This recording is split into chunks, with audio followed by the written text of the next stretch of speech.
Earlier in the programme I told you that we'll be talking to guys from the Afex, UK sort of pop psych freebeat outfit, short-lived, only ever had one single, where they're playing a reunion gig, and indeed, first time they've performed in about 40 years, something like that, and I've agreed to talk to a couple of the guys, but we have to keep their anonymity because the record company will reveal who they are near the time once the EP comes out and the gig's on the horizon. So we're just going to be talking first up to the vocalist. When did the band start? Well, I mean, was it a short-lived? From what I can read on what little there is out there on the Afex, you were only together for a couple of years. Is that right? No. We started the three originals that are doing the 100 Club. We started when I was 12. Blimey. It was a school band. We was at school. And the three of us put a band together. Got in a couple of other members. That was 1964, and the band finished around about 1969 to 70. Right, so did you start out, I suppose, in 1964 with like a lot of others playing sort of R&B and beat stuff? Yeah, all sort of, to be quite honest, we used to play an awful lot of Stone stuff at the time. Yeah. And, well, I imagine that was how you got gigs back then, wasn't it? You know, if you turned up with a set of your own original material, no one would book you. What covers do you do? Yeah, I mean, it was all covers, obviously, you know, Kinks and Searchers and the bands of that day, and then gradually we sort of progressed. We did start doing sort of Cream songs. So what area was it? Is this just mainly down in Essex? We first started off in Essex, but we sort of went all over the country, really. Were you supporting sort of a lot of acts at the time? Yeah, we supported, back in them days, John Mayer and the Blues Breakers when Clapton was with them. We ended up playing quite a lot at a place called the Uppercut Club, which was Billy Walters, the old boxer. Oh, yeah. In Stratford, and we was regular there, and we happened to see Hendrix's first ever gig, because we was working there, we got in for nothing. And we actually watched Hendrix perform for the first time. A little bit of history. Yeah, but we also supported John's Children with T-Rex when Mark Bolan was with them. Yeah. So what were the ambitions? I mean, I imagine for a lot of bands in the 60s, you either signed to a major label or you didn't. Yeah. So, I mean, the ambitions, I imagine, once you sort of got touring, you're playing gigs, is, well, hopefully we can get a contract and get a record out. Well, that's what happened, and we was approached and to record Cheese Got the Time for the King label. Then it was Rita and Benny King, and thinking that, this is it, you know. But what happened was the song came out and it went down as quick as it came out, really.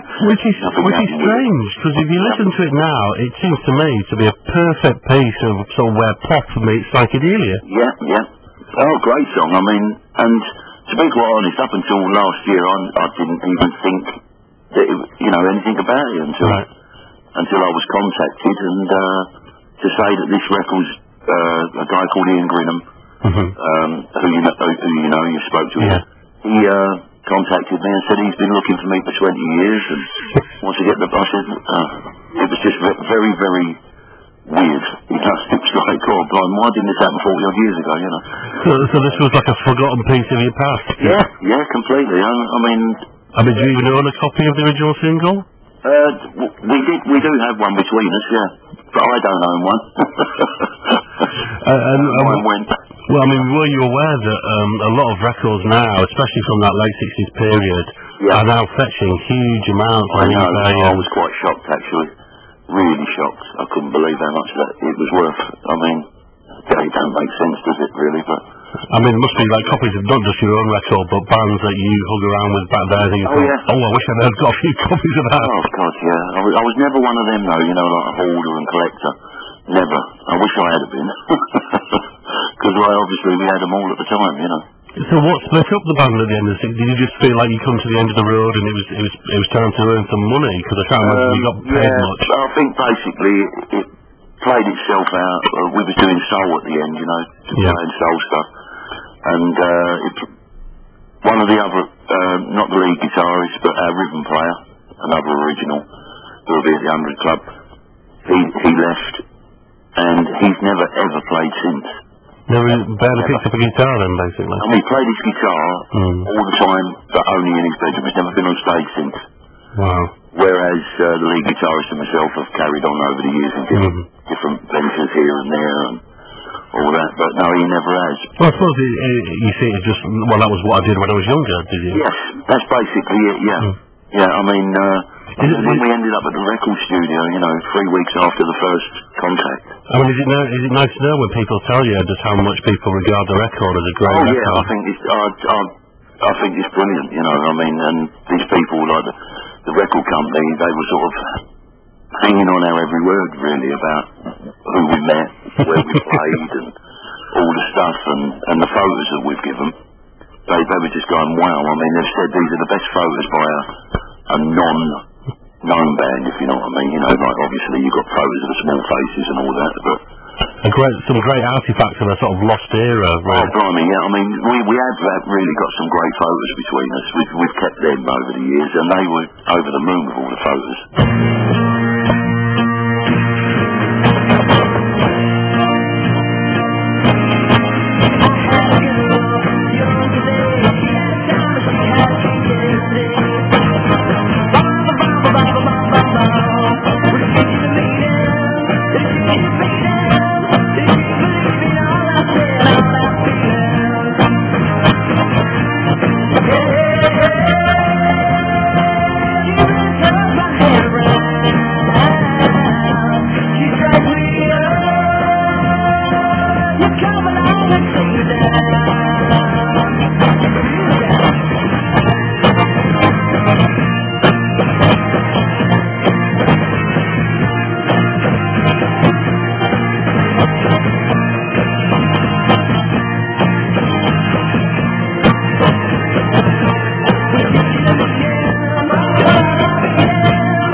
The Afex, and She's Got the Time, the one and only single released back in 1967, and very much a marvellous artifact of that era. And you just heard me interviewing the vocalist from the band before we played that, and now we're going to talk to lead guitarist. The reason why I'm referring to them like this is because their identities will be revealed at the 100 Club gig, and which is the launch for a 4-track EP that Acid Jazz are putting out. We've just been talking, about the band, about the history, and how it sort of came to a sort of natural end. Yeah. So, I mean, I imagine this was just something that, occasionally it might come up in conversation, but were you totally surprised when people sort of said, no, this is a great record, you've got to, at least release anything else you've got out there, or gig again? Were you sort of going, what? Well, to be quite honest with you, I mean, we was all sort of in awe when we was like 13, 14-year-old kids, right, When we done the record, I thought it was okay, but as the years have gone by, I've just left the record in a drawer. I never bothered playing it again, But when I went to do the final mix on it a couple of weeks ago, and even the sound engineer said, this is a great pop song, and it is surprising. It is surprising, pleasantly surprising, but yeah. Well, I mean, do you think it sort of shows that basically it's not really the material, sometimes it's just what you get behind you, the management, the record company. If everything's going your way, then your record will be a hit. You can write as many hits as you like, but if you don't have the support, it's never going to happen. Most definitely. We didn't have the support years ago as well, you know. And we were flabbergasted it was such a big hit for all these years on the mod dance floor, you know. And I'm so looking forward. There's only 3 surviving members, which is me, the other guitarist and the singer. We've drafted in a new drummer, a new keyboard player, and a new bass player. And I'm so excited. I mean, I obviously the others have all played in different bands. I'm still in another band myself now at the moment, but this is so exciting with what we're doing at the moment. It really is. So this reunion gig at the 100 Club, I think you've been sort of practicing and rehearsing. Like mad. So, I mean, what else is going to be in the set? Because you've obviously, are you going to be playing sort of tunes that you used to play live back in the day? It's all been sort of handpicked by us, really. 60s, some Spencer Davis stuff, and quite a few soul songs that we're doing as well. Yeah, as I say, I'm really looking forward to it.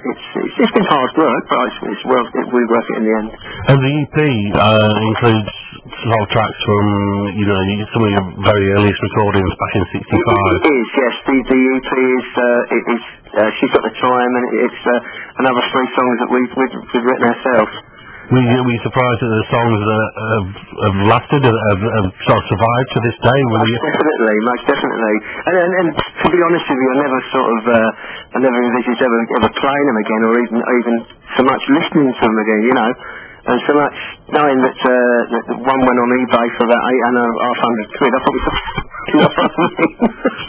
especially as I lost my one years ago, and somebody found a disc at the boot sale for 10 pence.